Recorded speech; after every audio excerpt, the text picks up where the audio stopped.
आणि माइंडसेट म्हणजे मला काय पाहिजे ह्याबद्दलचा माइंडसेट जर तुमचा स्ट्रॉंग असला तर हे काहीच आपल्याला इफेक्ट करू शकत नाही. मी कुंभ राशीची आहे, 7.5 चालू आहे 2020पासून. तर माझ्या आजूबाजूची लोक सगळी 7.5 चालू आहे, हा जो विषय चालू, पहिली 2.5 वर्ष तब्येतीला प्रॉब्लेम होते. असं 2.5 वर्ष झाल्यानंतर असं मला 4-5 लोकांनी सांगितलं, हो मला नाही झाले, असं असं झालं. मला का नाही झालं, एवढे सगळ्यांना होत आहेत, तर असं हे केलं.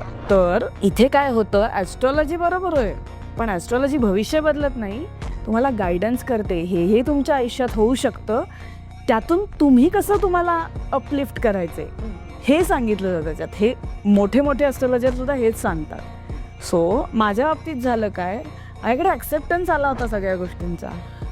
सो मेंटल स्ट्रेस किंवा BP किंवा जे काही झालं होतं ते त्याच वेळी झालं होतं 2 वर्षात. तिथेच माझं ट्रान्सफॉर्मेशन सुरू झालं होतं 19-20-21 या 19-20 रादर जास्त.